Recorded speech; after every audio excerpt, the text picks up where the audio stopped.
class of its own. 3, 2, 1. Final Encountercast.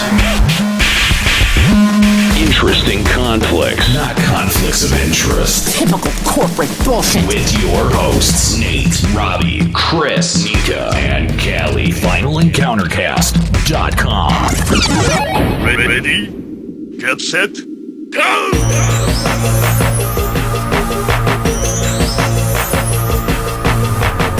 That's right. Welcome to Final Encountercast. Wait. Apparently the mortal enemy of Comcast? Yeah, it seems like it. Comcast seems to have it out for the show. They prevented us from doing it last week. Yeah. Been a few close calls today. There has. You're not kidding. Thanks for joining us today. We appreciate you hanging out and making Final Encountercast your new favorite gaming talk show. My name's Nate. Thanks for joining me today. Of course, we've got Robbie, Nika, Chris, Len, no Callie today, because of course Callie was up late last night. Boo-hoo! Raising money, raising $4,000 for transgender of Association of Michigan. It was so cool of him to do, and a really amazing job from Callie, and we want to thank him for his hard work and his effort doing that. So awesome. So amazing. So good job, Callie. Shout out to you, and wish you could have been here, but since you're not, we're going to have Robbie read the news. Yeah. No one knows I do it a lot better anyway. So we shall see. So we we had intended on doing the show last week, but we were unable to due to technical complications, mostly surrounding our ISP Comcast, and I have to say I don't think that our little pre-show that we do with music helped instill any confidence here. I'm definitely still nervous about the viability of the connection. More like ass, am I right? It's bad, dude. It really, I mean, like, we lost Nika for like 20 minutes of Limit Break Radio. Which, I mean, granted, your job was a blessing in disguise, but it disrupts the show. Anyway, no, we're super happy to be hanging out with you this week, and of course, we are going to be going weekly starting in 2 weeks. That's going to be our first weekly show. Ooh. I know. Feel that tingling? Are you guys excited? Yeah. Do you feel that tingling in your balls? No. No? Why not? I don't. I think you might want to go to the doctor. No, I think she's probably... Oh, wait, I should go to the doctor? Yeah, you should go to the doctor. For the ball tingle? For the ball tingling. Well, it's not like it's always there. Oh, it's not? No, like when you mentioned doing FFIX Weekly, then it's like, oh, tingling the balls. You don't get that. No. Are you not excited to do the show? Oh, no, I'm super excited. My balls don't tingle when I'm excited. Oh. It doesn't, like, start that way? No. Huh. Well, now you have gonorrhea. You might. You don't know. I feel like gonorrhea would be more of a burn. Well, it starts off as a fucking tingle. Huh. Yeah, I'll keep you guys updated on that then. That's the whole point. Don't leave that shit unchecked. Go get your willy checked. If it turns into a burn, I will let you know. If have you learned nothing from Deadpool? He told everyone to go get their prostate exams. The thing is, how would I have gotten gonorrhea? Because I haven't been getting any action. So... Aww. That doesn't just, like, start randomly, does it? You're a sad person. Why would you openly admit that? That way it stops you guys from taking the shot. That's right. That's why. Okay. I turn into an but it just makes it kind of, like, depressing and, pitiful. Yes, people are like, instead of, ha, he doesn't get laid. It's all about lessening the blow, guys. I think in your case you want to add to the blow. You would think so, yeah. Yeah. Uh-huh. Let's get to this news. Yeah, all right, let's talk about gaming news. I'm here to do the news tonight. And that's the way the news goes. Ladies and gentlemen, we interrupt this program to bring you important news. Here's a story that's out of this world.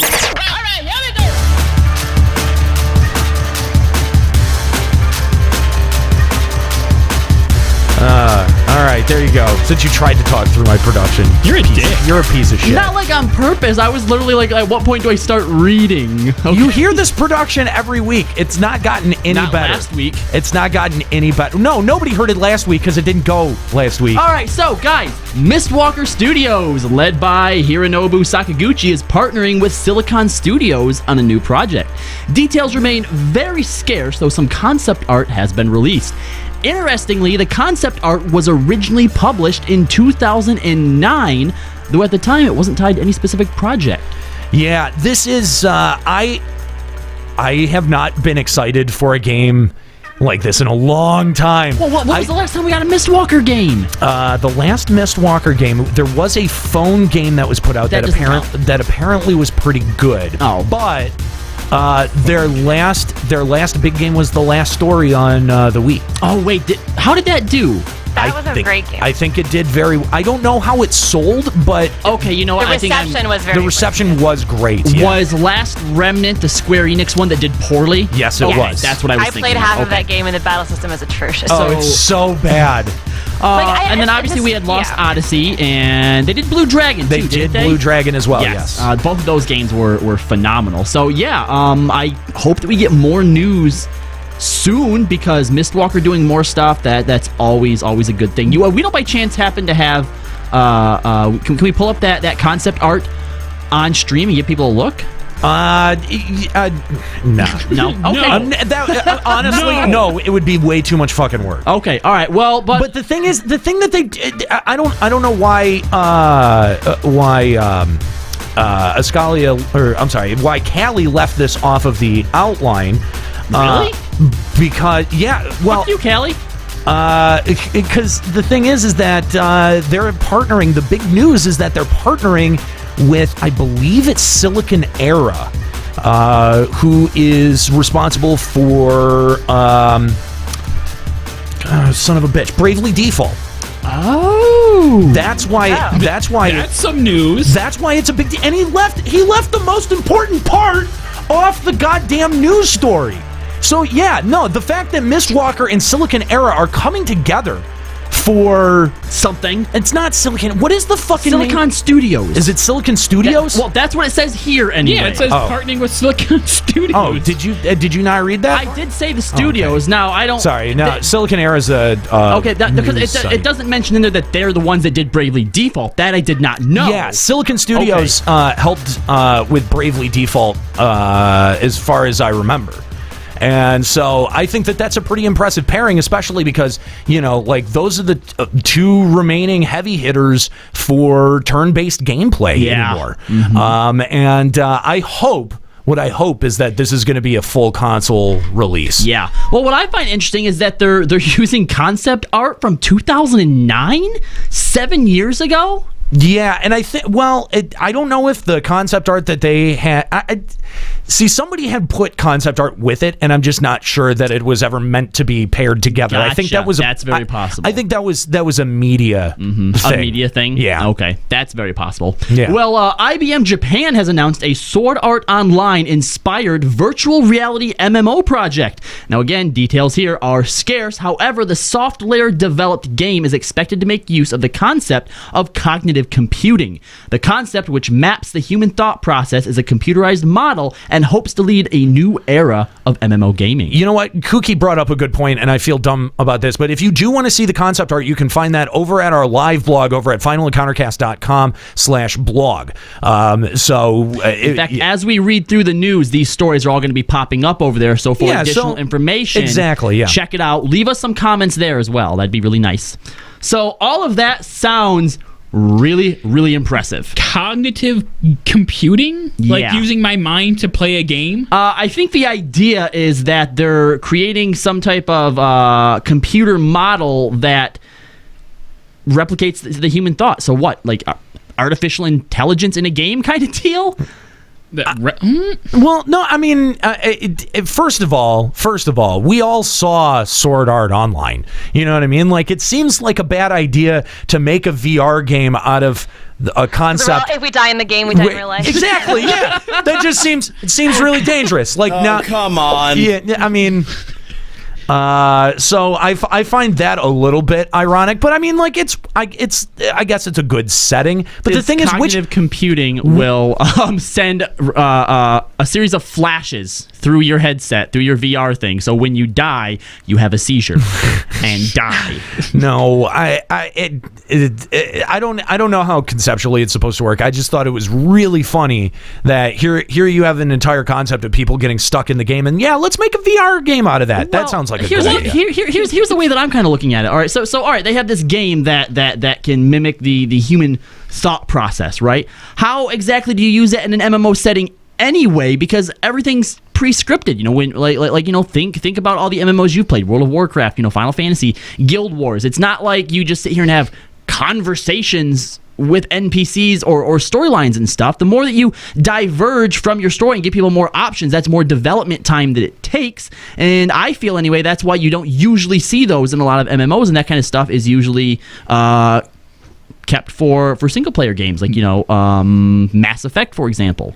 Maybe the cognitive computing part comes in where, sure, you go into the game and it's reading your mind, so now it doesn't read your mind. And now there's an NPC that has the same thoughts and emotions that you do. Please stop. The only way I could see it working that way is if, let's say, in a battle context, like the game sort of realizes, hey, there's a lot of ranged DPS this time, or maybe their healers are kind of weak, so let's throw out additional damage in this, area. Right. Wow, that's a lot of fucking melee. Let me cleave a whole hell of a lot more. That might be cool. They can already do that, though. That would not utilize the cognitive computing aspect of it. What? Where do they do that? What? What do you mean?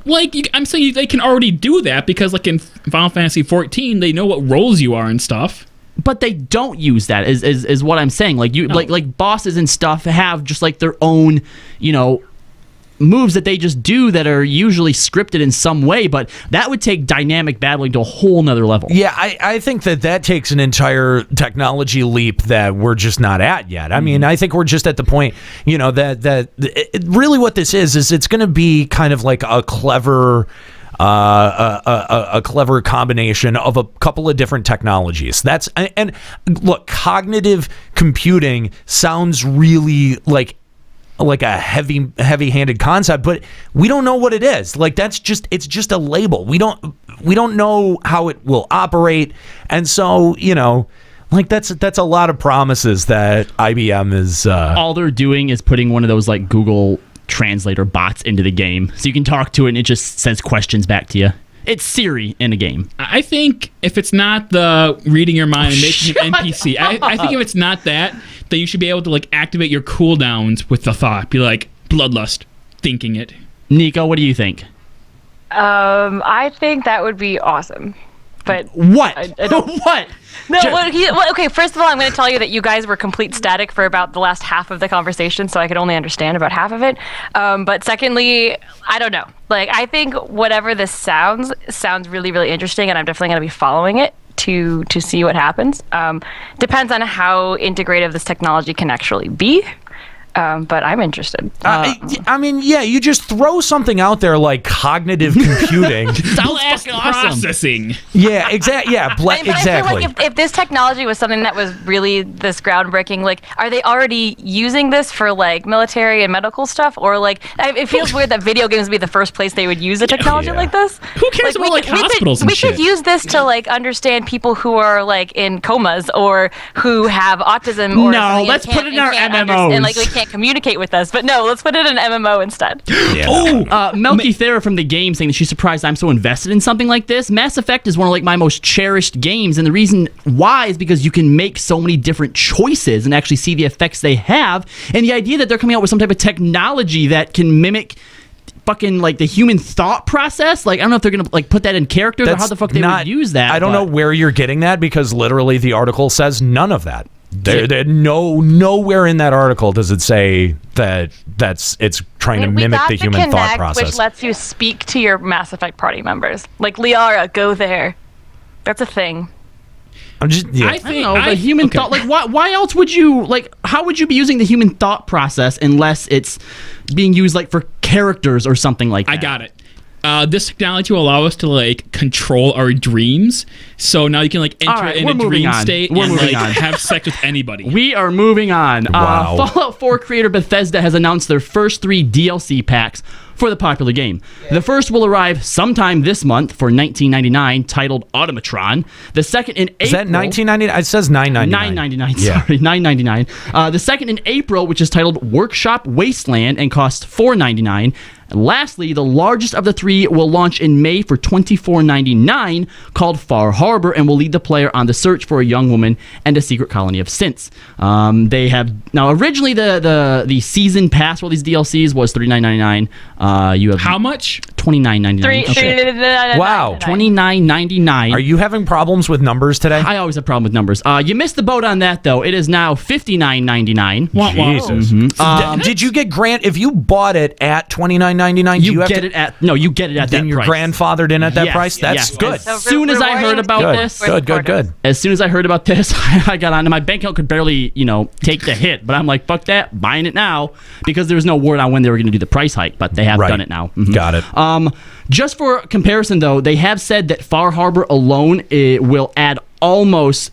Or will add so much to the map that it's almost going to double its size. Wow. So that's a pretty. I mean, that alone is pretty fucking big. And for only $24.99, that's kind of impressive, actually, I have to say. I know a lot of people, and even myself included, when I first heard about this price hike, was like, really, guys? Like, come on. But the fact that we're already getting 3 right now, so early in the life of the game, and there's a very good chance that they're going to get even more going forward. You think? I don't know. You think? Well, I mean, I don't think anyone, in Bethesda included, because Bethesda, if anyone there knows how to do DLC right now, it's fucking Bethesda.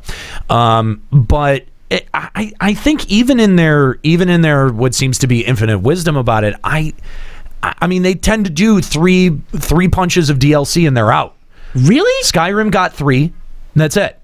Okay, well, this doesn't equal $59.99, so this can't be everything. Yeah, this doesn't. If they're doubling the size of the map, and they have that set out for one of the 3. Okay, but here's the thing: $40 for all that. Why would you then spend $60 to get all 3 if you can get it individually for $40? I mean, a lot of the games that I think did DLC really well, they supported DLC for like a year and a half to 2 years after the launch of the game.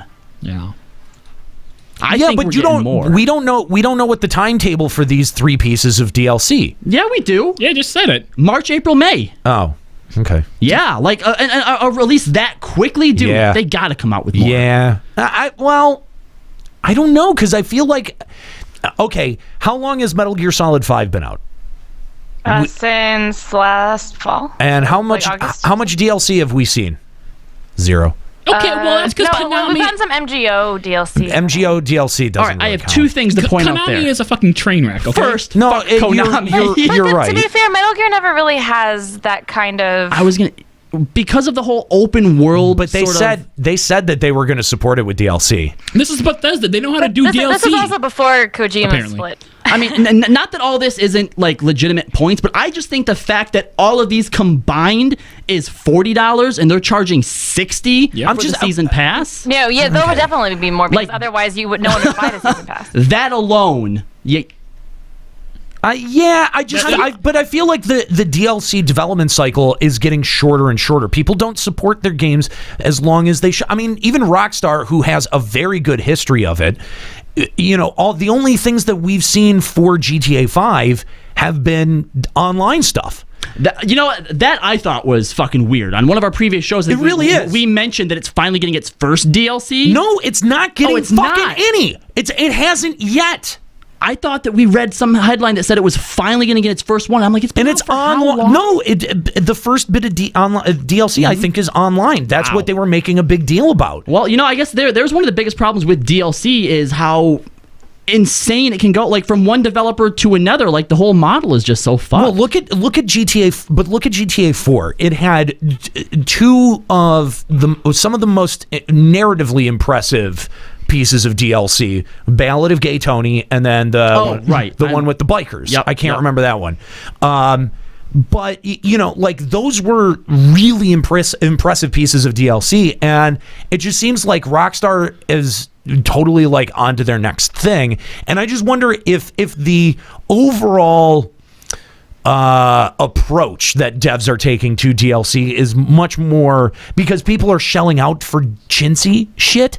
You know, they're selling out. They're shelling out for cosmetic stuff and all kinds of stuff. It just seems like developers are like, oh well, if we can nickel and dime them to death with online, character skins for $5, why bother making real content? In a general sense, yes, but we do still have some gems out there, and we're hoping that Bethesda is one of them. Yeah. I'm just going to raise a point. If you do any kind of PC gaming, cosmetic DLC is kind of crappy now because it takes modding out of it. No, well, that's the thing. Like Fallout 4 has modding, XCOM 2 has modding, and there is just a ton of cosmetic shit in XCOM 2 that they really can't rely on cosmetic stuff to carry the DLC weight because there's a good chance a modder has already done it. Like you can get or is going to do a better job. That's also a good point.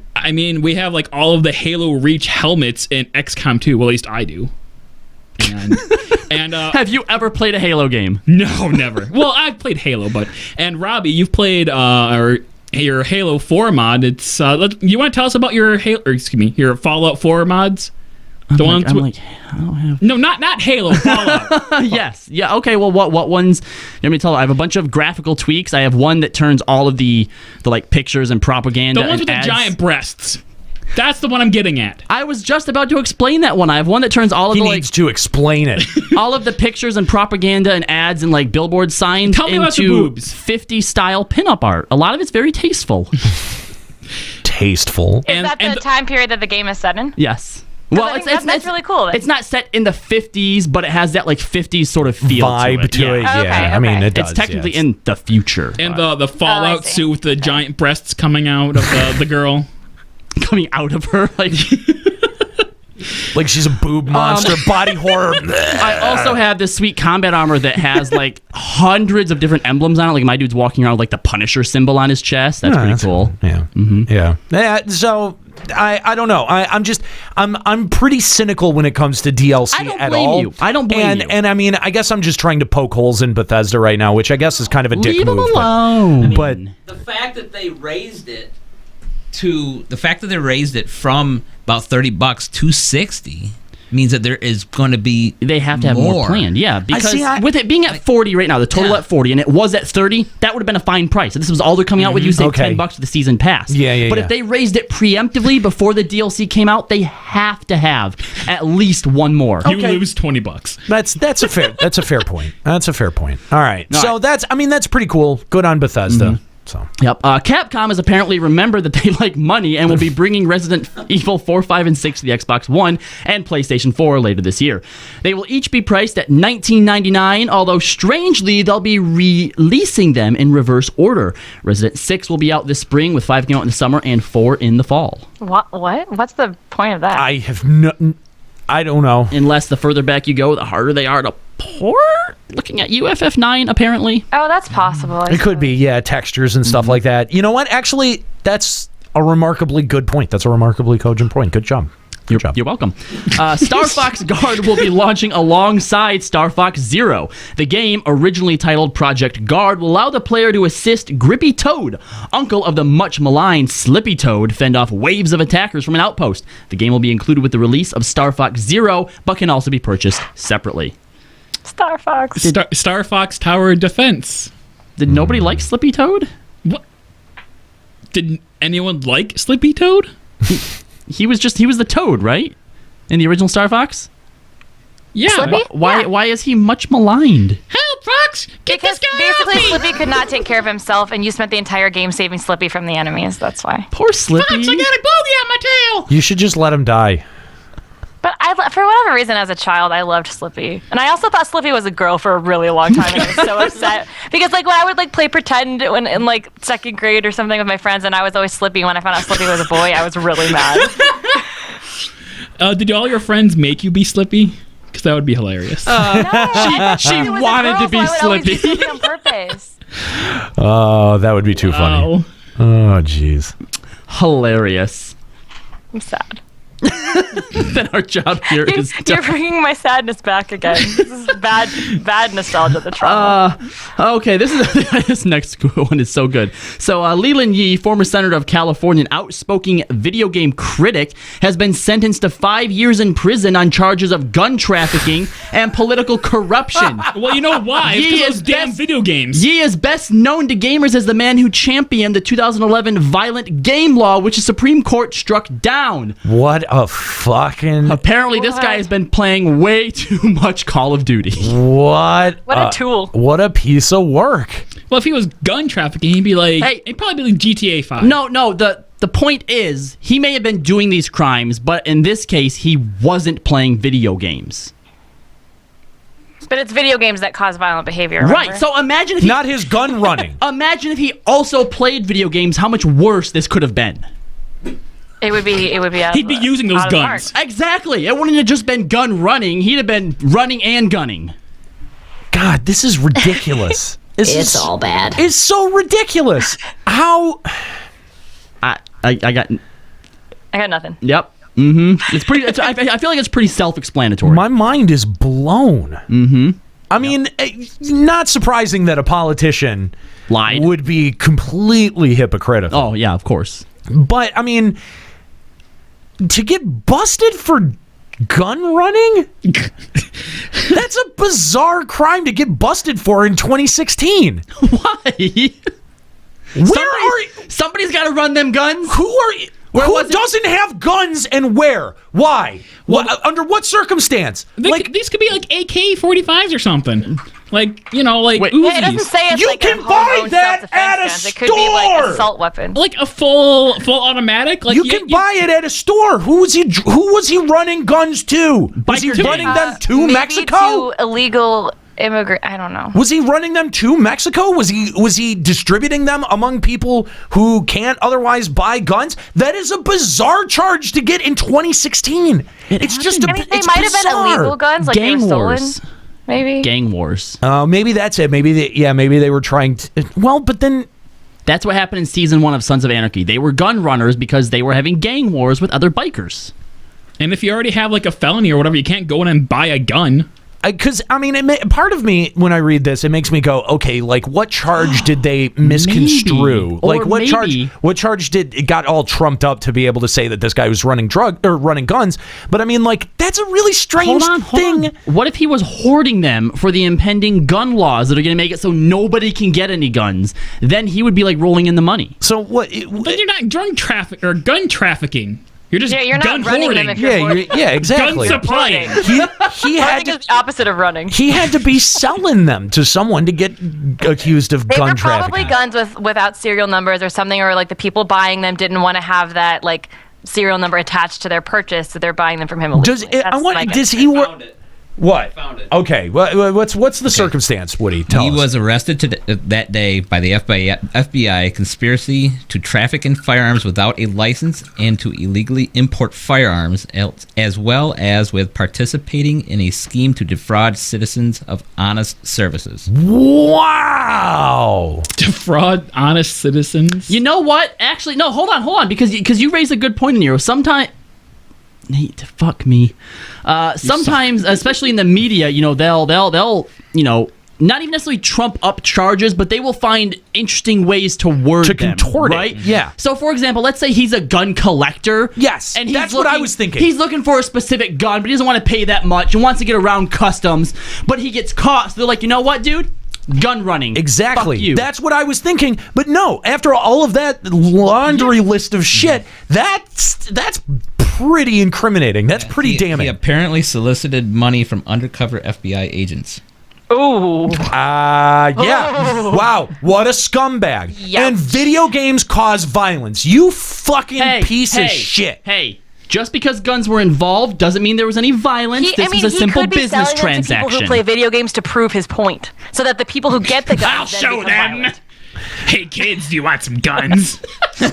He said gamers have got to just quiet down.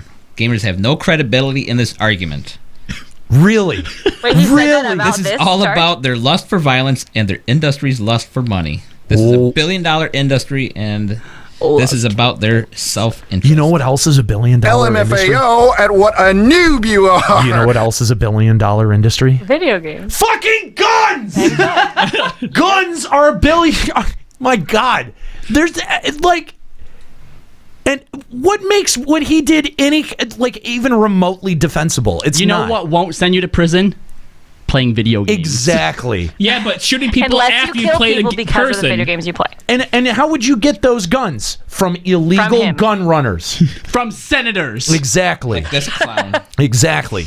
See, video games, they're all fantasy, right? You actually have to, like, go and, like, apply to buy a gun and have your mental health background checked. And there are standards when you buy a gun in, like, most states, okay? So the fact that he was circumventing that, but at the same time getting on his moral high horse and trying to imply that video games make people fine. Fuck you. Okay, well, Leland Yee, you piece of goddamn shit. He's a senator. That makes him part of the above the law. What an awful person. He is an enlightened and highly respected person of the community. What he doesn't. The law doesn't apply to him. Ugh. Okay. Ugh. Make America great again. Give guns to video gamers. Barnes & Nobles will soon begin hosting tabletop nights. The casual gatherings will be used to allow players to come in and try new games that the store will be selling. Currently, they are listing King of Tokyo, Sheriff of Nottingham, Splendor, Codenames, and Lanterns as the game they will have available for testing. I think that's pretty cool. That is pretty cool, yes. I hope they expand a little bit more instead of just offering this as like a play testing. If, you know, like let's say you don't really have people to play tabletop games with, you know, D&D style stuff, Warhammer, that kind of stuff. Sure. If this will also double as a way, you know, for them to like host that kind of stuff. Like you can show up and play test and buy these, but they'll also have space set up so that you can, you know, meet other people with similar tabletop interests and, you know, just have like a place to be able to meet to do that kind of thing. If it's a successful, I would hope they would move forward with that. I mean, you know, this isn't anything new. I think comic shops and hobby shops have been doing, you know, game nights like these for years, and I mean, I think doing it at Barnes and Noble, I think, is really cool. Because first of all, you're going to get younger people, you know, going around shopping with their parents. Yep. And their parents are in Barnes and Noble. They see something like this, they might be a little bit more likely to get involved. And secondly, I mean, like Barnes and Noble isn't like your hole in the wall hobby shop. I've been to a lot of fucking comic book shops, a lot of hobby shops, a lot of like card collectible shops where you go in and the atmosphere is just like, oh my God, sun!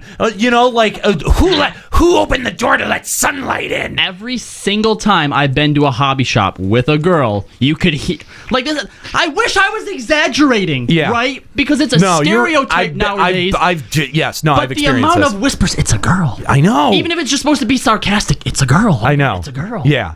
It's a girl. It's really just... You just look at him and you're like, really, dude? You're going to be that guy? Because when you... Oh, I was just joking. When you go... Jesus. You do that surprisingly well. Yeah, that's... Stop it. God, that's so creepy. But no, I mean, like, that's the thing is when you go into those places, when you go into one of those places, you just want it to be well lit and the people to be bathed at least semi-recently, you know? Yeah. And it's like, it's a 50-50 shot at best whether or not you're going to get that. You know, there are certain places where I've been and I will not go back. Yeah. Oh, I haven't had a chance to shower for a few days. I've been gaming like a loon. Yep. True story. So yeah, and plus, I mean, when you go into most Barnes and Nobles, they're pretty respectable places, right?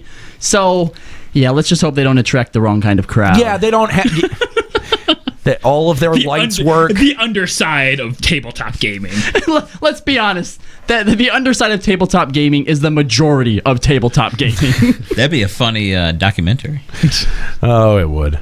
So yeah, I'm looking forward to it. That'd be a cool place to be able to go and meet new people, hang out with new people. And what it might also do too is open up Barnes and Nobles to increase certain parts of their stock. Like most Barnes and Nobles I've been to actually have more comic book material than actual comic shops. Now, sure, they don't have like the newest individual issues, right? But they have a pretty decent section, as well as like they have sections that are dedicated to either like, gaming guides and stuff like that, or alternative sources of lore. Like, I bought you for your, I don't know if it was Christmas or your birthday, but a Metal Gear Solid novel. I got that from Barnes and Noble. Yep. Mm-hmm. So I mean, they've and like Barnes and Noble isn't a bad store. They were able to survive longer than Borders was.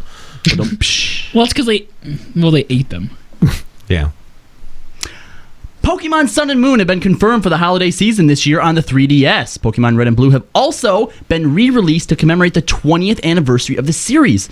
Sun and Moon will mark the first entries to the main series since X and Y in 2013. How excited are you guys? Okay, I have a question. Maybe someone can answer, but the only ad I've seen for Red and Blue re-release is something that's pre-installed on a Red or Blue 3DS. Do you know if they're going to be selling them separately as well, or do you have to buy the Red and Blue 3DS to get it installed on? No, you can buy them out of the shop. Yeah, I'm pretty sure you can buy them now. You can buy them digitally? Yeah. Okay. Yeah. I'm excited. I'll buy it. I'll play it. The Pokemon games have never added anything that makes them like super, oh my god, this new thing. It's just like, all right, here's the next one. Let me go ahead and play it and add more to my collection and then wait for the next one. Yeah, I actually stopped playing. I think my very last one was Diamond and Pearl. I haven't bought a main entry since then. X and Y was really good, though. I never they played added X a and Y, lot and I of never quality played life stuff to it. like the other ones that were like Heart Gold and that. I'm probably way more likely to replay the re-release of Blue before I would buy Sun and Moon. And they apparently, in the re-releases of those two, they actually made sure to include the glitch where you can get Mew. Oh. Yeah, well, really? It's the straight Red and Blue. There's no upgrades or anything. Yeah, so you can legitimately get Mew now. Are they ever gonna add first generation to the Pokédex, like the big, like, because you can't get if you. Oh, the Pokebank? Is that the Pokebank? That's what it is. Actually, yes. I believe there is going to be an update to where you can upload your Gen 1 and 2 Pokemon. That's good. That's great. Oh, that's good. I mean, because a lot of people were complaining about that you couldn't.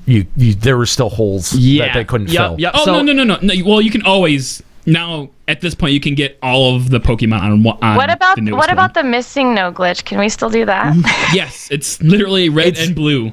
It's just a straight port. Straight port. Yeah. Wow. Actually, before this, without the I think the only thing that they added, they took away the link cable. Yes. And they made that Wi-Fi. Mm-hmm. Yes. Yeah. I think before the re-release of Red and Blue, the only thing that you couldn't legitimately yourself get was Mew, I think, because no, they released that in an event at some point. Yeah, there was some kind of right. So that's what I'm saying. If you, as just a new player coming in, wanted to get him, you would either have to find some way to cheat it in, or get it from somebody who actually has a Mew. Well, yeah, but who the fuck's gonna trade their Mew, dude? That's like. There's a whole bunch of event Pokemon that are like that, like Celebi. Yeah, there was. Celebi was one of those, right? Yep, Celebi. Jirachi too, right? Jirachi, yeah. Yeah, but I already had those ones. I didn't have Mew. Okay, well, this is for a new player, Dick. Gosh, you just said as a new player coming in. Yeah. Coming crazy. Somebody actually explained. Who was it that was explaining how Missing No worked? Someone was explaining that to me the other day. It was really interesting. I saw a video on how it was something about like when you talk to that trainer who teaches you how to catch a Weedle or Caterpie or whatever. Yeah. It has to put your name somewhere into some code so that the code can say old man in front, and so it drops your name into the code for like next to Cinnabar Island. And so the reason there's like different Pokemon every time you play is because whatever your name, each letter of your name is a code for a different Pokemon. So when they drop your code into Cinnabar Island and you fly there directly after the code was switched, it hasn't refreshed the code yet. And so whatever Pokemon like your name is coded for are the ones that are going to show up. It's really interesting. And so Missing No only shows up if the part of your code in your name is like there's a missing code, or there's like no Pokemon registered for that part of your name or something like that. It's really interesting. One of my favorite pieces of fan art, not even just Pokemon in general, just period, is there's a piece of fan art explaining where Missing No comes from, where it shows a trainer that's basically died out in the wild, right? Mm-hmm. So the Pokemon are still in the ball, but they don't know that they're this is gonna make me sad. That their trainer has died, right? So they're in the ball and they're just like, all right, it's been a while since he's called me out. I'm sure they have a good reason. They'll come back for me eventually, right? And just kind of going through things like that, and as like these different thoughts are going through the Pokemon's head, the Pokeball is like at like 30% power, at 20% power, and it's going down until like the data starts to become corrupted. Yeah. And basically that's how it ends up becoming Missing No, is because it doesn't have the power to even remember who or what it is, and it just becomes a glitch in the system somewhere. Oh my god, God, that's so sad. Oh, it has like a whole little comic that goes with it. It's heartbreaking. It's heartbreaking. Oh boy. A trailer for the new Super Smash Bros. Documentary was released at MagFest. Motherfuck me, Chris. God, you are terrible. I'm so bad today. I would assume out of all of us, you would be the one who would probably have the most knowledge of this. No, documentary. So, but yeah, on Super Smash Brothers. Really? Did you not see this? Well, I knew that it existed, but I don't. I'm actually surprised. Like I was at MagFest and I didn't hear about this. Yeah, I don't care about a Super Smash Brothers documentary. I mean, the majority of Super Smash Brothers are really smelly and nasty people. Jeez. Competitive ones. Don't get me wrong, competitive. Well, why don't we take a look at the trailer, because I thought that they put together a very impressive trailer here. So this is the trailer for Metagame, and this was a MagFest preview. So.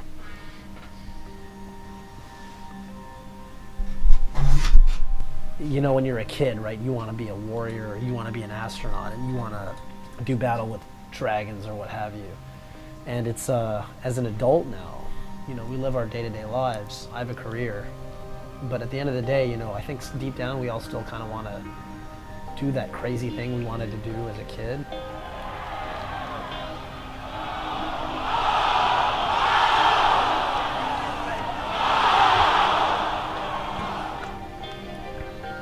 When I play at my best, I'm Neo from the Matrix. Like, I'm just unbeatable. And I'll always believe that. I don't care if I lost the next 100 tournaments in a row. I know that when I play my best, it's a wrap. Mango would catch people's habits and just call them out under these brutal ways. Bucks needs a miracle right now. Please come. Oh, he read that roll! He has this weird, unique thing where when everybody's watching him, when it matters the most, he's in his comfort zone, which makes no sense. Just look at some of these people. Nobody ever has everybody's eyes on them. They're all neckbeards. What can you do? He's the greatest of all time. Mango's the only neckbeard I see. Yeah, but this is impressive. It is. Oh, the documentary's fine. To be better. Look, there's a girl in it. Yeah, and she's pretty. What? Well. Yeah, she was pretty. She was pretty. He is definitely a machine. Every time he hits you with any move, he knows what the next step is. Oh, nice. Wow, that was... These reactions are killing me. Well, that was a legit Peach move, though. No, it was. That's awesome. That's the thing is that's so cool about this is that they really know what the fuck they're talking about. Like the people who are making the documentary know what they're talking about. It's great. It's not like it's just a bunch of dudes being like, let's make a documentary about ourselves. Finally made it. When you lose a big tournament, you're just sad for like 4 months, and it's all you think about. There was like something holding me back. I felt like he was struggling for that scene. Maybe I think had that. That's not something he does all the time. He doesn't go and train that way. He wasn't where does he live? They're like, hey, let's get. How about we get an establishing shot of you running down the sidewalk? You know, you just really messed this up and just cost us so much money. Smash was all I had. Coming out of the woodwork to win a major, a national, is not something that you see. If you break your wrist, no one says, oh, well, you're still going to go, right? You're going to compete on it anyway. It doesn't matter. I'm going to get whooped. This guy's not going to come 3-0 me and take my crown. Like in the same, I'm like, no, wait a minute. Like, I don't like this. Dude, this presentation is insane. I'm like I don't give a shit at all about Smash Brothers, and I'm like drawn into this. That's what a good documentary, a good film does. Yes, period. yes, you're absolutely right. The more you and I think I'm excited for this because it's a new wave of media inside of gaming. Yes, it's going to show a very positive view of something like this without a lot of the media bias and shit. No, yes, because it's getting at the heart of what we all love about gaming. Who is the best? Gets at the heart of why we all do this. Yeah, whether this was League of Legends or Smash Brothers or something else, this would still be just yes, if it was League, I think I would still be into this. That's what I'm saying. This is amazing.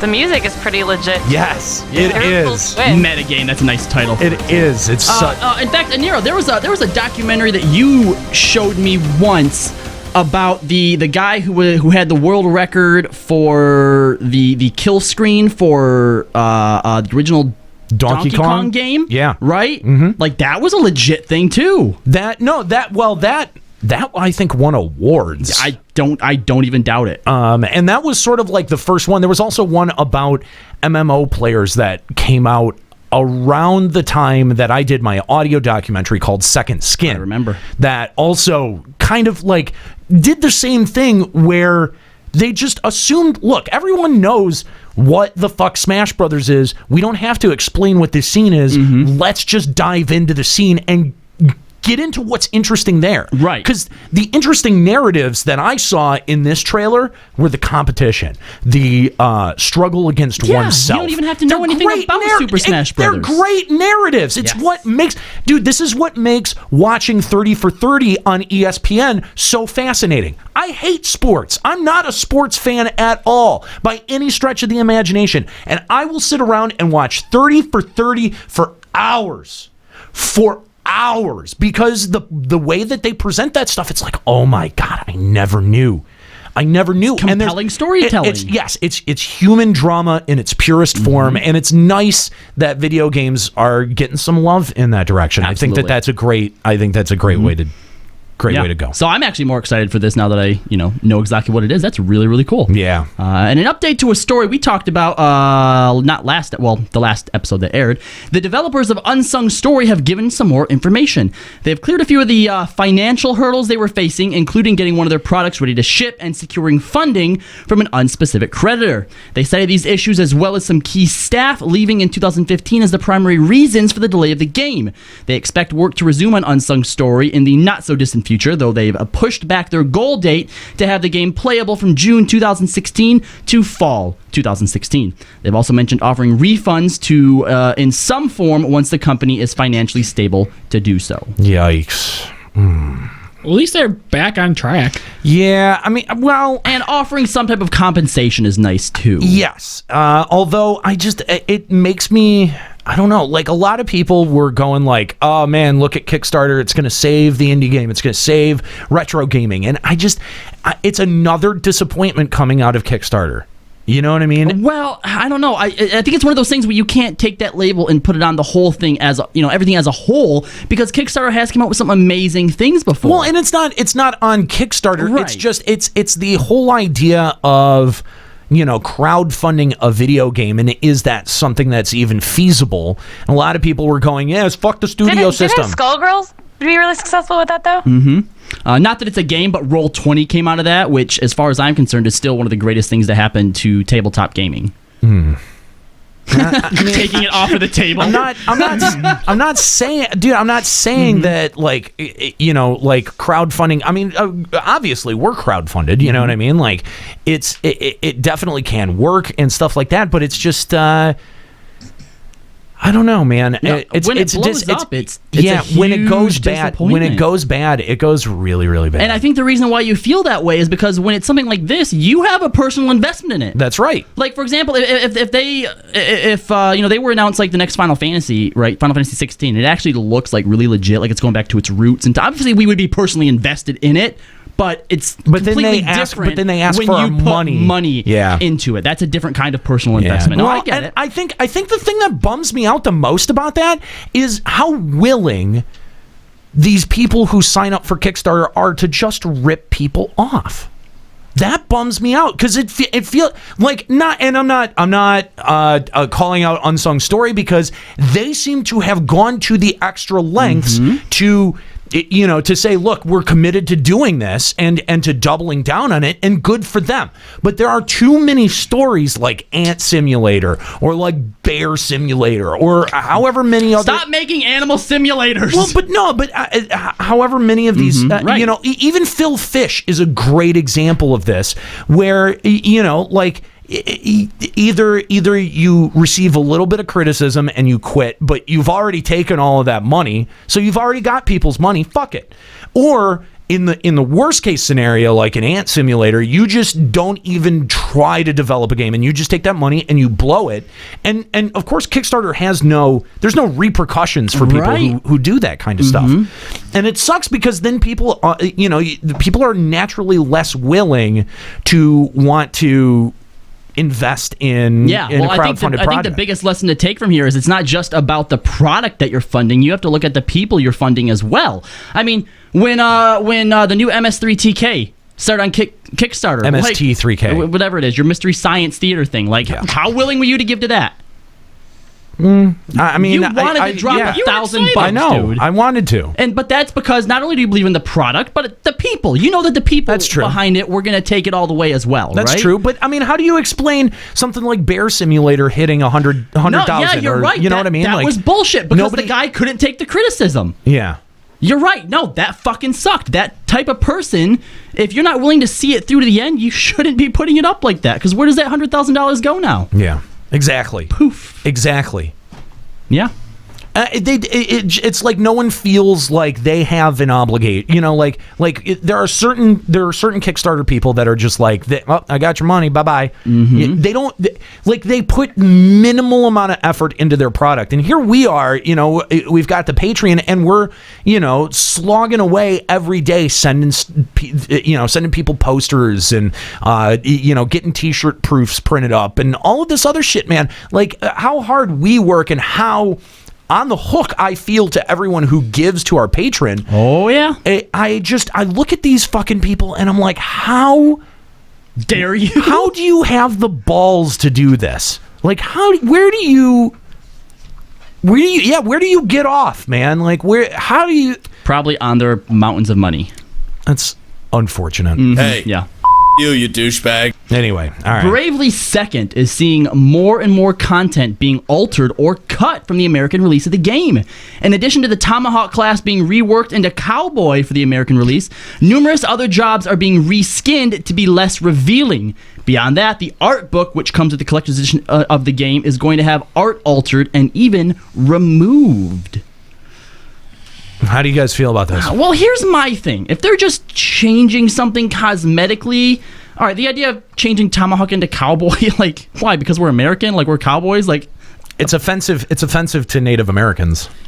From what I've read, I don't think they're actually like changing like the class abilities or even what the name of the skill set is. So it's like the Cowboy has shamanistic arts. Yeah, as its skill set. Wow, but like reskinning things to be less revealing, why?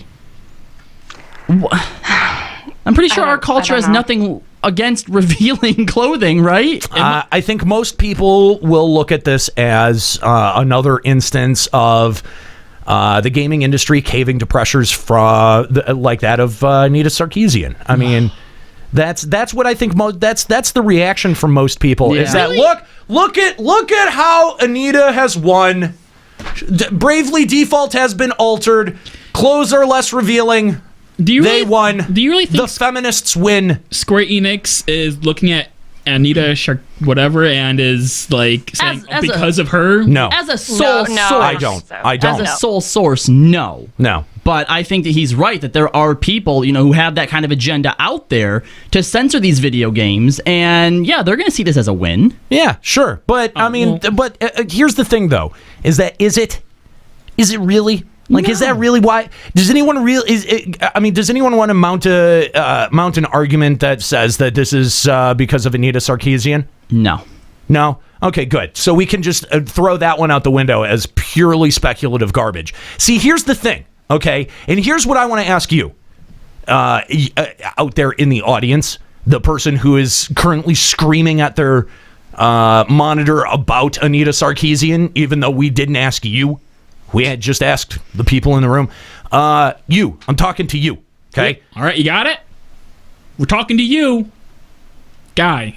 The one guy. No. Guy. Why do you play video games?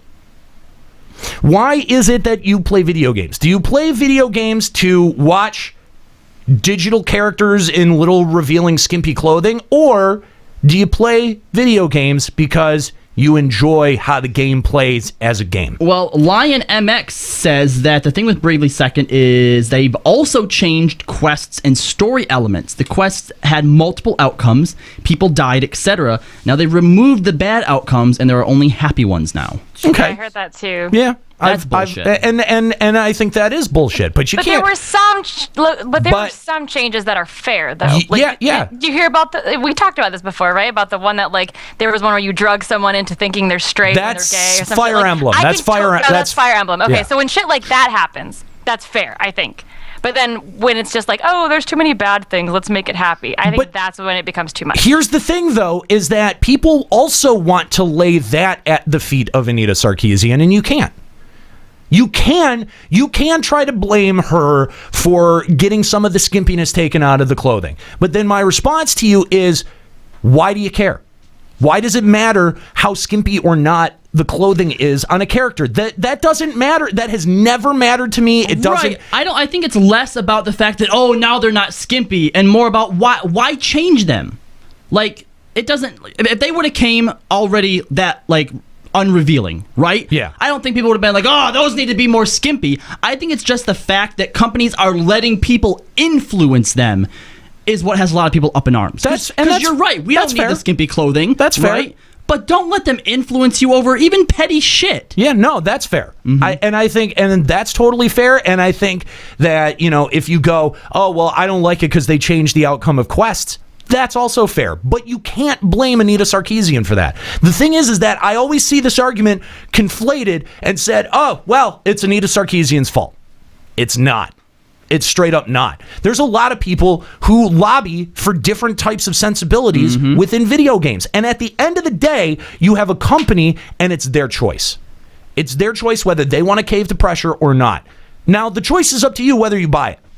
I mean, the demo's out on the Nintendo store right now. A lot of people aren't very happy with it. And I think a lot of that opinion is colored by a lot of this exterior stories that have been going around. Well, people always need a generalized face to push and mount all of that criticism on top of. So right, and I'd like to know who made the decision on the content changes, because that may have been, and I'll just take the flack. It may have been Nintendo. You don't know.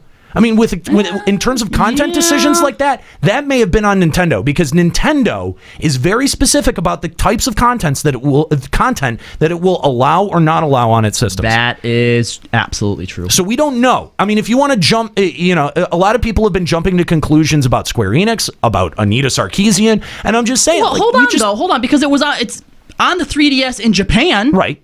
Okay. So if this was, something that Nintendo was, about, no, that's too revealing for our systems. Why is it okay in Japan but not okay in America? I don't know. Maybe Nintendo has a different approach to caving to pressure. I mean, different social norms, and different ways. Culture. Especially because Nintendo was much more family friendly they have a totally different corporate culture. Yeah, they just have a more just what people know about them in general. It's not like if they so Bravely Default came out, that was what 2011, 2012. Wow, has it been that long? It's been a while since Bravely Default came out, right? And then this whole thing with Gamergate and Anita Sarkeesian starts up. But this is now 2 Nintendo games that we've seen have heavy edits to them. What was the other one? Fire Emblem.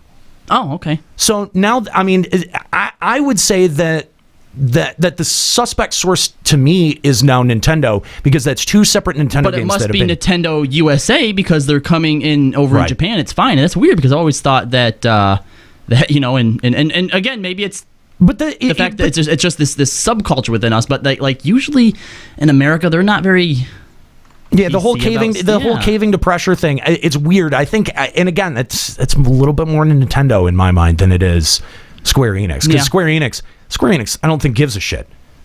But I mean, but my point was, you had the first Bravely Default that came out on 3DS. They started making the second Bravely Second almost immediately. Oh yeah, I mean there's a teaser for Bravely Second in Bravely Default. Exactly. So they knew it was happening. Right. So that makes me think that first of all, the delay in this game is and the content edits may have been from Nintendo as opposed to internally from Square Enix. Interesting. I don't know. It's interesting. We'd love to, if you have an opinion, we'd love to take your call, 810-207-1764 or Final Encountercast on Skype. Kooky will get you all taken care of and forward you along to the studio. I think just what's weirdest to me is usually when you hear of big censorship things like this, it's because it's going into Korea or, it's going into China and they have like all these rules and regulations about it. And for us to be getting the censored version, it's just like, what? I know. Coming off of a rough 2015 in which they lost $520 million alone, Twitter has now lost $2 billion since launching in 2006. Wow. The company blames stagnated and declining numbers as the key reason for their lack of fiscal success. Well, I mean, social networks don't last very long.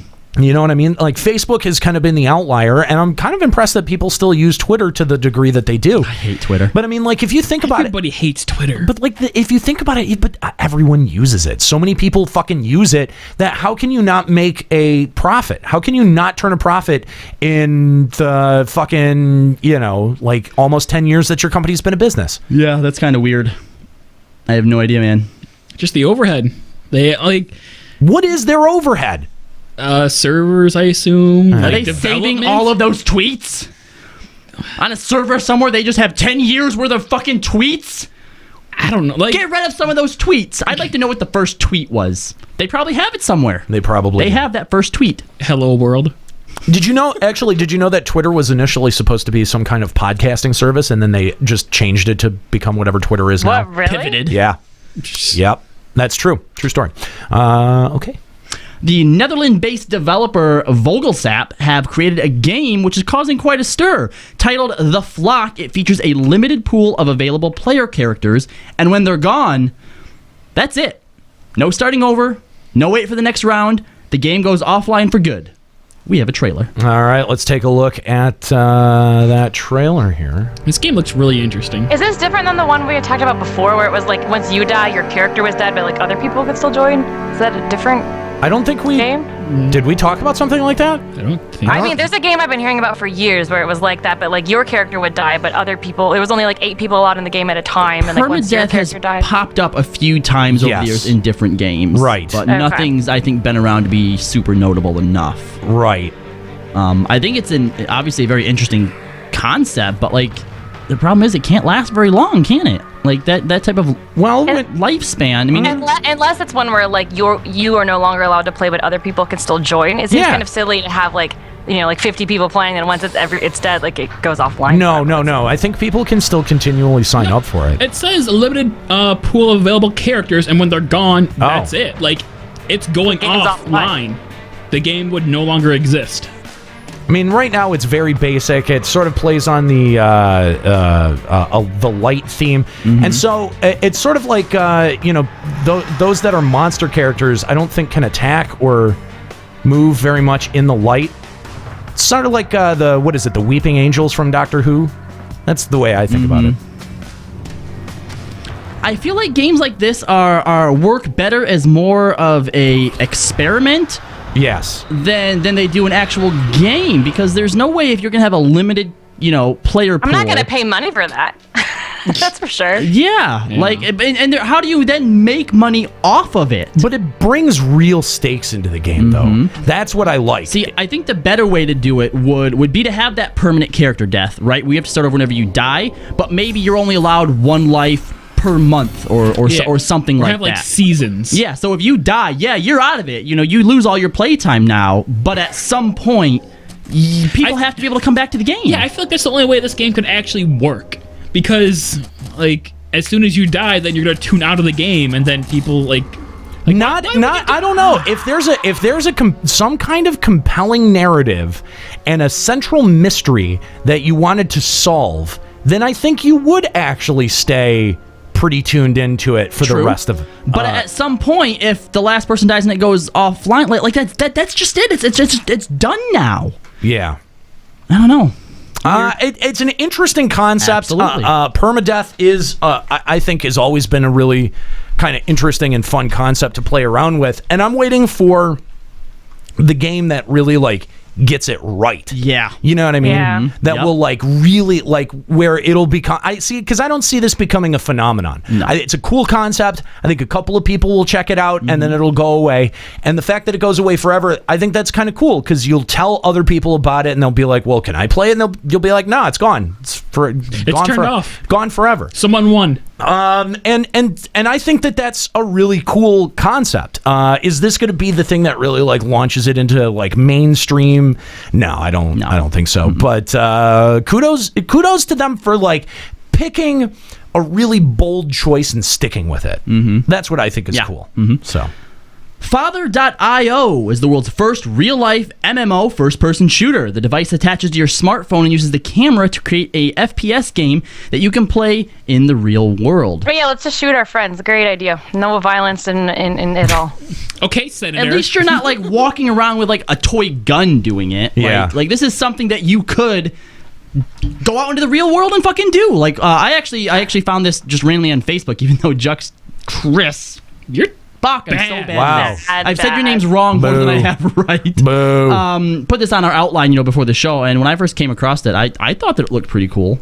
I can't escape it on Facebook. It's like it's I've only there. seen it the one time. Every time I go to Facebook, it's there as an ad. So, but it's an I don't know. And the trailer does a really good job of showing what the concept is. Yes. Although I don't think that in execution it would end up being anything like this. It's sort of like same place. I'm at the same place with you. The way that I look at this is a little bit the way that I look at Nerf gun commercials, right? Like you can do all of that stuff with a Nerf gun. Nobody does. Not a single person who has ever bought a Nerf gun has ever done any of that shit with a Nerf gun ever. And I sort of feel the same way about this. So, all right, let's check out the trailer then.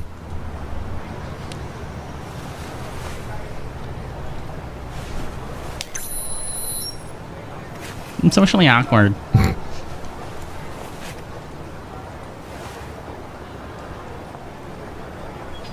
I love how he hits his hat off. Yeah, this would never happen anywhere. This is the most unrealistic version of this. You don't know. This could happen. What if this game takes off? These people are all strangers. I know. But like, has this ever happened with mobile games? Well, hold on. Okay, hold on. Now, this type of thing just happening randomly, like when you're like getting off work or something, no, not likely to happen. But if Ingress has shown us anything, if this game does take off and it is like this thing shows, there will end up being huge gatherings of people who put together tournaments and stuff like that. I guess. This is the part that I'm not really hooked on, right? So this guy at home using a helicopter? Using a drone. This drone. All right, first of all, for him to see, there actually has to be a drone up there. So you're actually going to sell drones? How expensive is that going to be? Pay to win. Right. Well, not just that. No, it's not even that. Why would you then put out this expensive, like, peripheral property for some fucking dickbag to fucking throw a rock at and knock out of the air? Right? Yeah. Like, that's the type of thing that but I mean, other than that, I think that it, again, it looks pretty cool. I think that this could be really cool on like college campuses and stuff like that. Yeah. But I don't know, man. Just wait till somebody walks in front of a bus. Right? I think what pro strats, bro, okay? Yeah. The best thing about this trailer is people's reactions when they die. Because that's exactly how you react like in real life. So it's got like a little peripheral. Like, I don't understand how the peripheral works at all. Where does it plug in? What does it do? How does it interact with the phone? How do you get it to interact with multiple different kinds of phones? What actually has me the most excited about this game isn't the game itself, it's the concept around it, right? For the longest time, as long as we have been gamers, VR has always been that next thing, right? When are we going to get virtual reality? And now because of things like Ingress and Pokemon Go, and now this, augmented reality, I feel like, at least for me, is more of an exciting prospect than virtual reality is. I mean, I can see that. It's interesting for sure. I don't know. Fan-made Morrowind remaster gives another look at the progress they've made.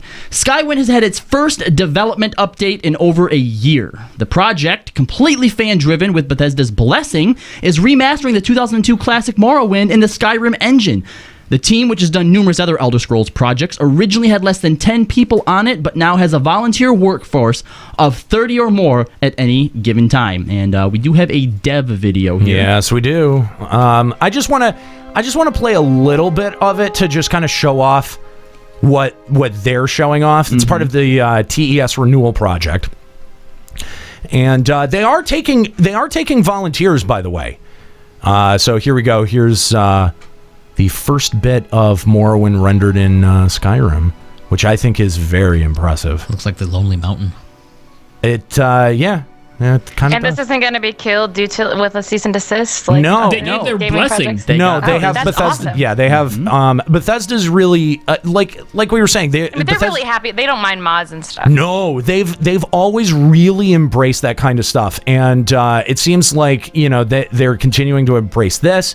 They've got voice actors. It seems like awesome. They're really putting a whole lot of work and effort into it, and I think it looks great. I just wanted to kind of share a little bit of their progress because I'm super impressed.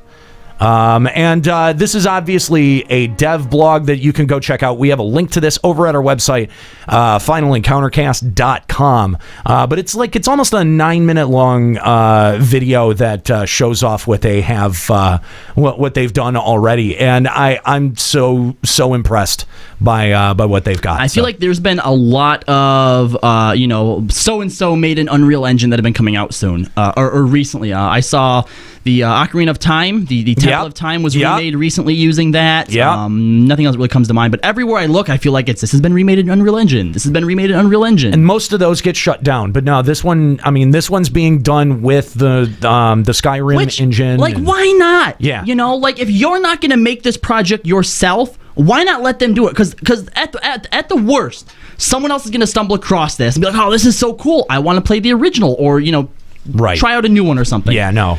Shadow Moses, a fan-made remake of Metal Gear Solid in the Unreal 4 engine, has been canceled. The developer announced on their Facebook page that the remake was being canceled for reasons beyond our control. We got lazy. No, yeah, I think Nika's got the right of it, is that they got a cease and desist letter and they were just like, absolutely. It's fucking Konami now. Without Kojima, they're not going to let anything Metal Gear come out like this. No way. Especially not a fan-made thing. No. Absolutely not. No. So that's disappointing. Yep. Sony Pictures has confirmed that a Spider-Man spin-off movie starring Venom is back on. Sony placed the movie, along with the Amazing Spider-Man 3 and a Sinister 6 movie, on hold last year. They have confirmed now, though, that the Venom is indeed in production, with Alex Kurtzman set to direct. Who is that? Who is that? His name sounds familiar. I know. I'm sure that I've seen plenty of his other movies. The biggest question I have about this is who's going to be in charge of that? Sony or Marvel? They're going to give it to Marvel. I'll give it a shot. Sony. If Sony's going to take their own shot at it, I don't want anything to do with it. I'm going to guess Sony because they own they own the rights. Yeah. Yeah, but they're also splitting rights with Marvel for the new Captain America movie, Spider-Man so movie and what I'm hoping is whatever agreement, the official agreement is that Marvel gets to make it, right, and Sony gets distribution rights or something like that. Yeah, but we'll see. I doubt it. I mean, just because they've been able to work well with each other on a few things and a few one thing. I think the whole just the one. The whole Civil War is the only one. Yeah, that they've kind of come together on. Yeah. That doesn't bode well. No, I don't. I mean, a little bit more hope than we had previously, but still. Yeah. So even though FF15's release date won't be officially announced until the event on March 30th, it seems it was released early by the website Jamatsu. They claim that their date and information is backed up by 3 independent sources that would have reliable knowledge of the matter. But we will see for certain at the FF15 event in LA on March 30th, but that date is speculated at September 30th, 2016. Jeez. Well, ooh, that's coming up. Yeah, that is coming up, but it's still, I mean, for a game that's been in development for that long. When was development started on 15? But we've never had a any kind of a release date idea. So I mean, this is something. Mm-hmm. And it was Chris, it was announced. What do you think? It was announced as Versus 13 at the same time 13 was announced. Yeah. Oh God. So, exactly. So 13 Versus 13 and Agito 13 were all announced at the same time, and then Agito 13 turned into Type 0, which also was already released, and this, went from Versus 13 to 15, and yeah. Yeah. And yeah. And what more can you say? I don't know. Still not excited about it. Speaking, I'm just. I am. I have high Of hopes. course Really you do. are, Nika. I totally checked out of the FF series, like the main installments. You say that now, but I bet it's going to be. No, I'm not saying that it can't be good or that it can't get me back into it, but yeah, nope, I'm checked out. Nate, you're not checked into Final Fantasy Metal Gear Solid? No, can't say that I am. You know who is though? Gator157842 on YouTube. Gator. Who apparently we really upset with our Final Fantasy 15 discussion last time. Really? Oh yeah, because he left us a litany of YouTube comments. The first one, he says Nika, and he spells your name with a C, apparently. Nika. Nisa. You're awesome, and these guys are a bunch of lame asses. Shit, yeah! Also, the next response is, your shitty hair is the worst! What the fuck? I know. Whose? I don't know. Whose shitty hair? He didn't specify. I actually, at least on show days, kind of take time and effort to do my hair. So Gator 1.34156, please tell us whose hair is so bad. All these guys are retarded. Do you really think they would make a whole event for nothing? If you don't like it, don't fucking play it. The girl is the only sensible one among you all. The girl. I have a name. The girl. It's the Nisa. girl. It's Nisa. I'm just the girl. This game will be awesome. You guys take your complaining somewhere else. I think that cute girl should kick all four of you in your dumb heads. Wait a minute. Take our opinion somewhere other than our fucking show? Other than our own show. Oh, wait. He actually said take your opinion somewhere else? Yes! You're on our YouTube channel, motherfucker! How dumb are you? They're player haters. Oh, Gator. That loudmouth needs to fuck right off. What a loser that loudmouth is.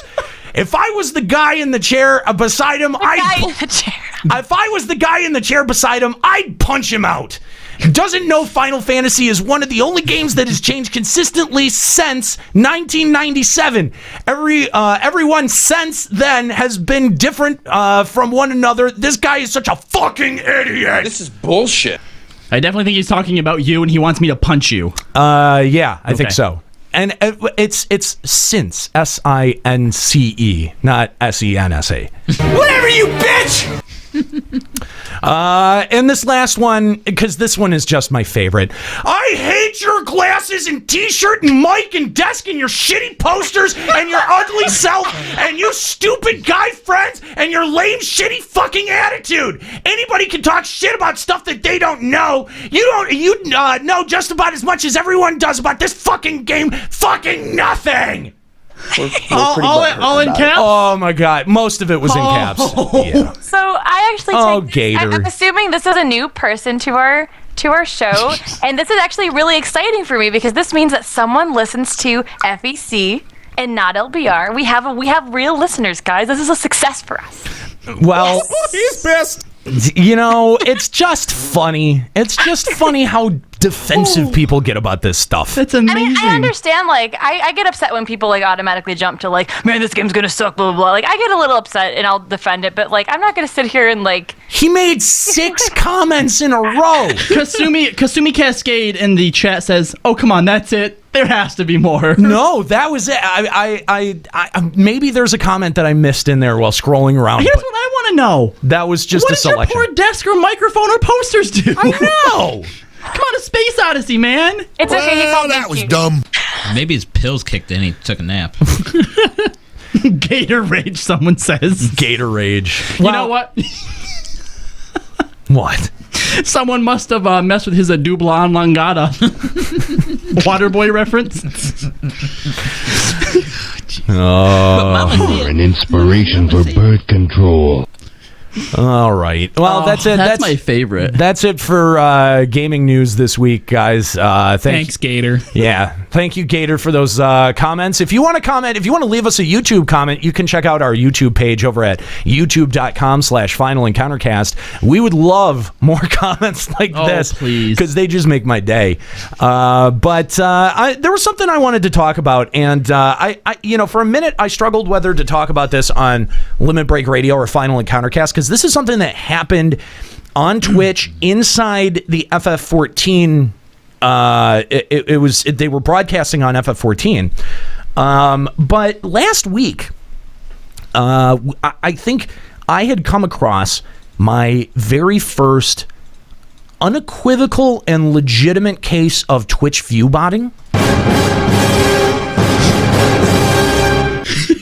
And it really, I think it bothered me way more than it should have. Mm-hmm. So, there was someone who was broadcasting around last week-ish in the FF14 game. They were playing FF14. And, they landed on our radar, of course, because they were in FF14. Right. Were they starting like a new game? Like they were... They were new. They were Sprouts. They were in a low-level dungeon. Yeah, all right, super new. Yeah. I thought I seen him in Northern Thanalan. No. No, they were running like, Holly I want to say it was like... Yeah. No. Toto Rock. Toto Rock. Toto Rock. Yeah. All those low-level dungeons. Yeah. The gauntlet of shit dungeons. Right. Exactly. So, it's just... It bothered me because, first of all, they were sitting at 520 some odd people. Okay. And when you went in, and the chat was literally just hearts. It was just people emoting hearts over and over and over again. And every once in a while, there was like one person that would be like, stream hype. WTF. Yeah. And WTF. And WTF. And then a bunch of hearts. Yeah, like what Cookie's doing right now. And exactly what Cookie's doing. And it was just a chat of all hearts. And it just seemed very strange because, I mean, obviously, we broadcast in FF14 all the time. Mm-hmm. We pay attention to what our numbers are very closely. Other numbers are what other people. For other people, mm-hmm. Yeah, because we want to know how we're doing in terms of, competition. And to come in and see, someone that we've never seen on FF14 before, sitting at 500 people, most people, I think, blew that off as like, oh, they've got a following from another game, right, and they're coming here. Mm-hmm. But when you went in, it was the most obvious view because it's happened before. Someone's playing FF for the first time. They have a bunch of followers that are watching them play new games. Sure, but when you have a specific... because what's his name? Trump was also streaming, and he had like 2,000 people. Yes. When you have a following, though, those people, like our people, are usually invested in you, right? They're constantly making comments. They're trying to talk with you. They're not just spamming fucking hearts all the time. Right. And when they were asked about, what was going on, they said that they were being raided, which it's pretty clear that they were not being raided. Yeah, they couldn't they come from a channel, they spam where they came from so that everyone goes and checks them out. They exactly. Special emotes. And it usually lasts maybe 5 to 10 minutes. But I mean, I've had suspicions of viewbotting in the past, but this one was like, it was so clear cut and blatant, and it really, really bothered me. It really bothered me. And the fact that there weren't more people who were like in there and like able to call them out or like able to to spot it. I don't know.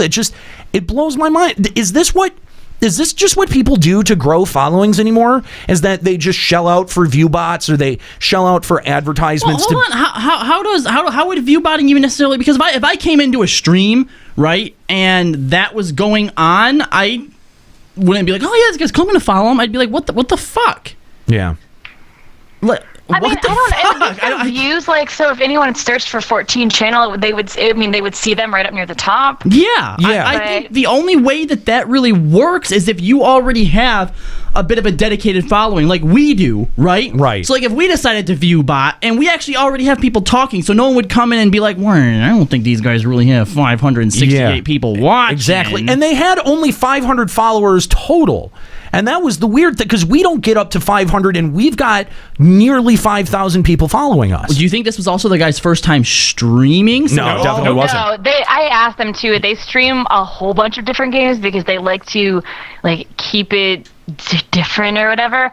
And what it seems like is that they said something like, oh, when we stream bigger games, we get lost in the crowd and we find we're more successful on the smaller games. Fuck you. So I think that was part of their strategy. But FF14 isn't a smaller game. That's a tight-knit community it's a smaller game in terms of the Twitch views, though. Like, we have compared a few to popular League of streamers who get a Legends lot, or but Hearthstone. comparatively to people on League of Legends, like the first 100, 200, 300 people have tons of viewers, where on ours it's like 2 or 3 people have right. But most of the time, if someone comes into a game that they don't stream often, they've got like hundreds of thousands of followers. If they're at like 500 people watching them concurrently, you know what I mean? Yeah, like they had like 500-ish people total watching them, and then when I first came in there at the start, they were at like 200 followers. So what? Yeah. Because when I came in, they were at least 500, and I was like, really, every single one of their people? Right after. I mean, that's what I was wondering, because I thought basically they had a follower every, I want to say 5 20 seconds. Not even 20 seconds, 15 seconds. Right, so these bots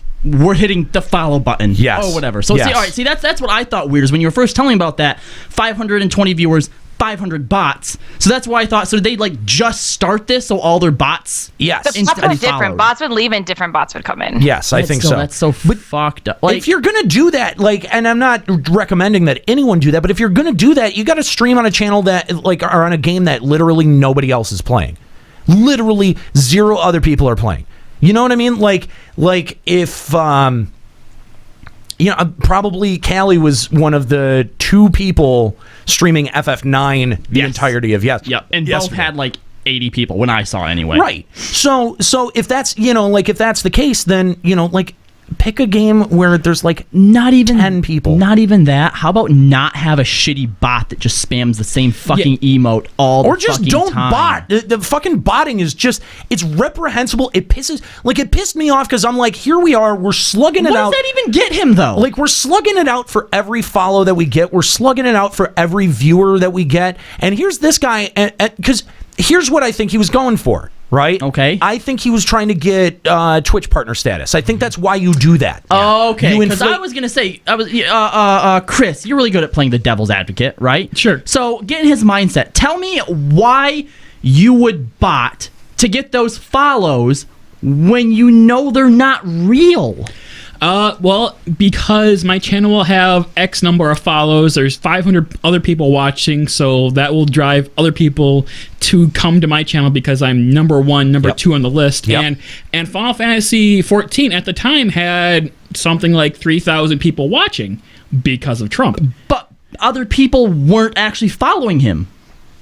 Probably not. I mean, you couldn't really tell because you had 500 or actually 1,000 bots hitting the follow button, so you don't know who was legit and who wasn't. And that's what would drive me crazy. Yeah, me as a streamer, I would hate that. I want to know that those views and those follows are legitimate. But the thing is if you're trying to get a Twitch partner status, you need so many followers or whatever, they're not going to care. Right. And they kept saying 1,000 follower hype, we're trying to get 1,000 follows or whatever, and I don't know. I think they kept saying every so much we're gonna give giveaways, and they had it was weird because they had some kind of bot program running where no matter for however long you're watching their stream, you get a certain amount of points, and then you can use those points for giveaways. Yeah, which is cool. But then if there's only 5 legit people, then who cares?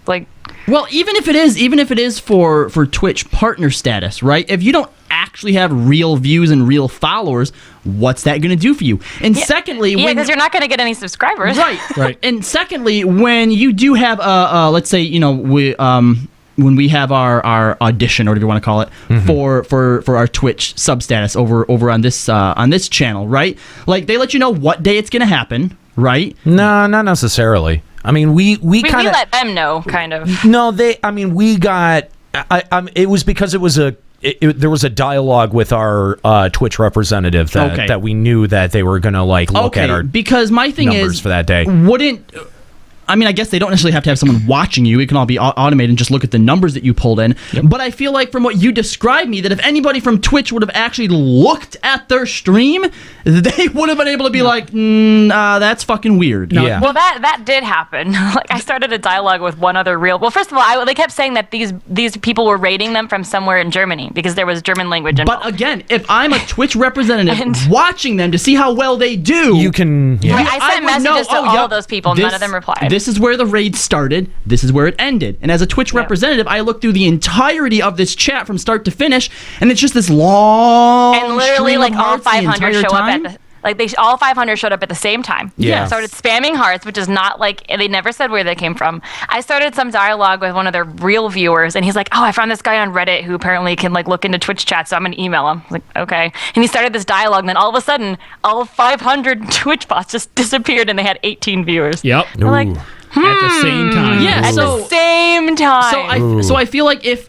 because you're right, I feel like that's a legitimate way to use it. Is I'm gonna try and get partnered to Twitch. That they would know that's what you're fucking doing. Yeah. I'm curious, Twitch chat, tell me, do you report stuff like this? If you came across something like this, is this something that you would have reported to Twitch? Because, I mean, I felt a little bit like, It's not fair if they can get Twitch that. I mean, we worked for ours, so. Exactly. Because if this had gone under the radar and Twitch had never noticed, they didn't remove any of the people, that's a nice big bump and a big boost to how many people are following you and how many people are potentially tuning in. And, I feel like it's been done before to success, because if it was a failure every time, no one would ever do it. And it bugs me out. Because, we do put a lot of effort into, into our product and into streaming. And, it's tough, man. It's real. Like, there are times after refresh, when we do refresh on Wednesdays at 10 here at twitch.tv/Final Encountercast. Tune in. Shameless plug. Yes. But, after the show wraps up, dude, we get down to like 9 people, 12 people. That's really discouraging. And I understand what it's like to broadcast to that few people and to have it feel really discouraging.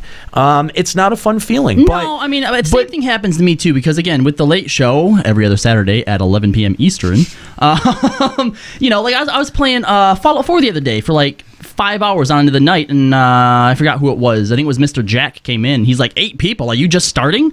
No, I had been going for like 3 or 4 hours, Yeah. So I don't know. Yeah, when you're still in single digits after a couple hours, it is just like, at that point, I'm just kind of playing for myself. So it just hurts. Yeah. Let me ask you this though, okay? Because I feel like the only way, just from an outsider looking in, remember, botting's wrong. We don't endorse it. If you do it, you're scum. That it would work in your favor is if you already have a dedicated following, right? So you pad your numbers with it, just so you're higher up. Yeah. But then my question to you is, or my comment to you is, if you already have yourself a dedicated audience, dudes, why not just grow it? You don't need the bot. No. Like, come on. No.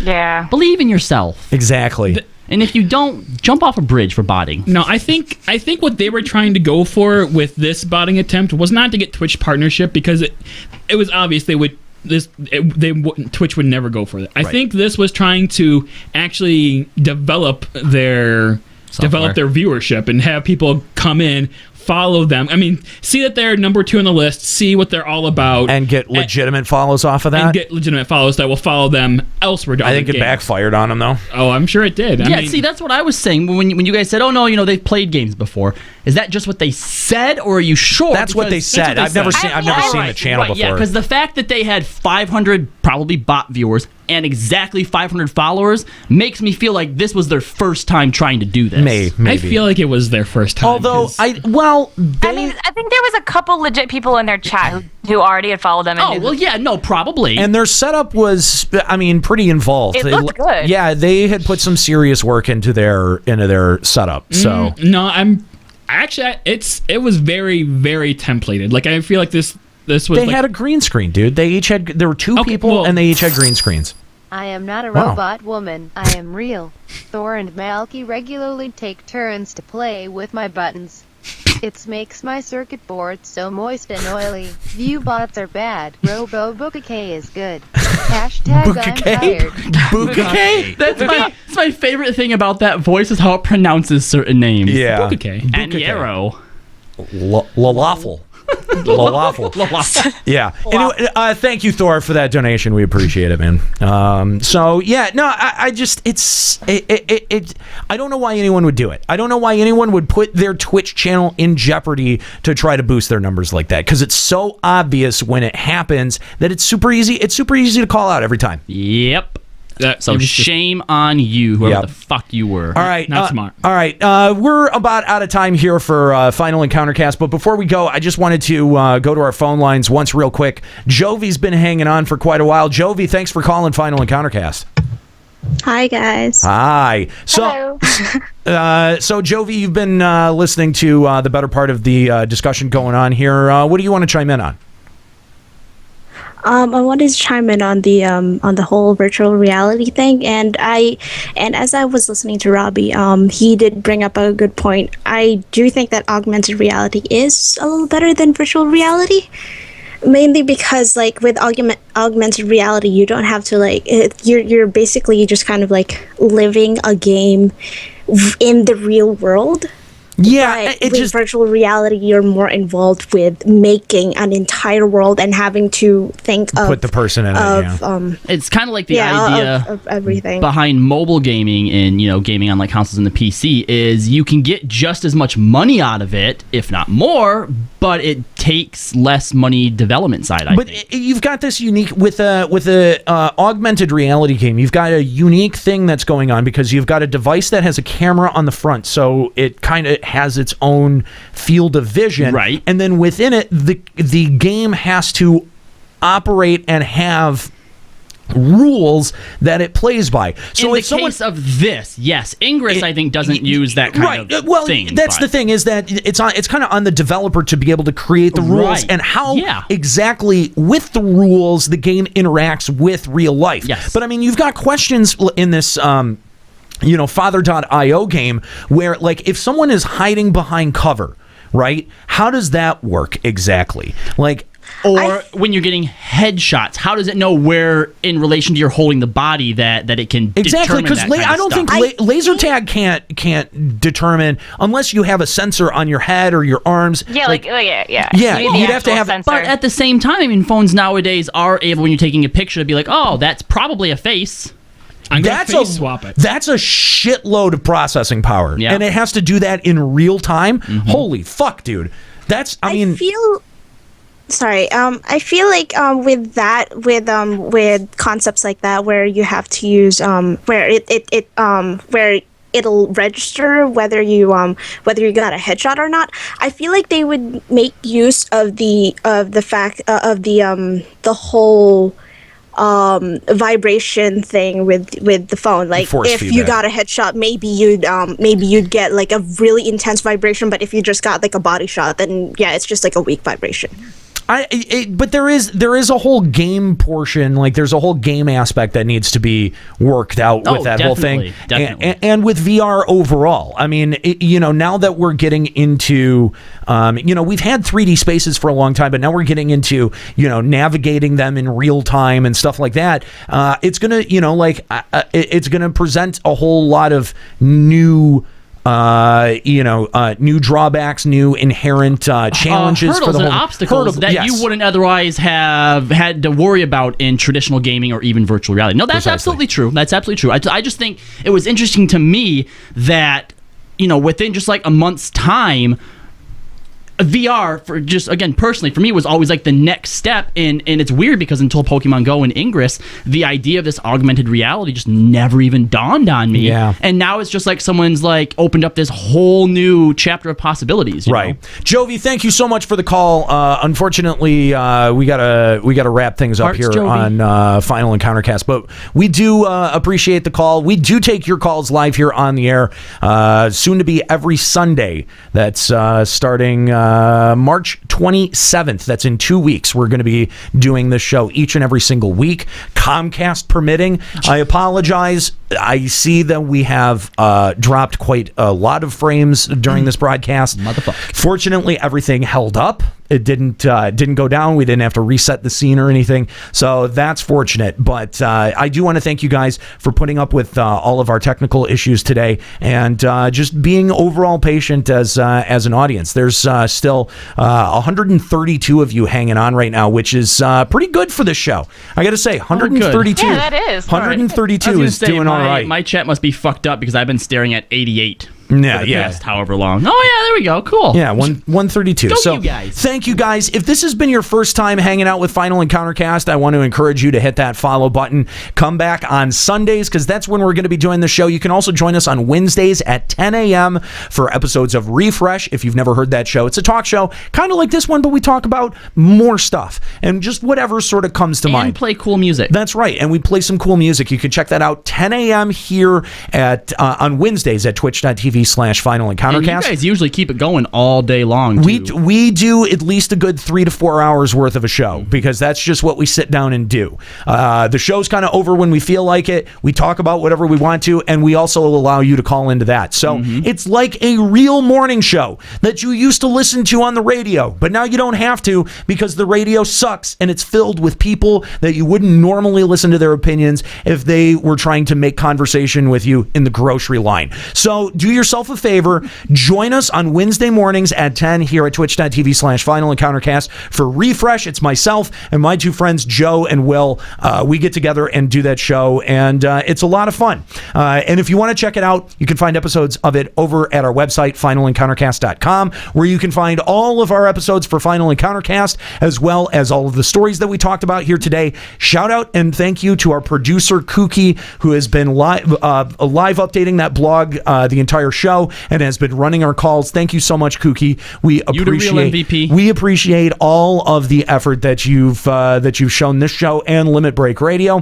And also we want to send a shout out and thank you to Len, who has been filling in for Callie today. And we contributed nothing, just like Callie. We gave him a mic and he made use of it. So good job. Good job, I guess. Yes, good job. Good job running drinks. And better. Stick around because the post show with Pops and Cookies coming up next over on twitch.tv/Limit Break Radio. If you've been hanging out with us all day, make sure to join us for the meta discussion that happens over there. Thank you guys so much. We'll see you in 2 weeks. Have a good one.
You're listening to Limit Break Radio Live. Does anyone else smell Astroglide?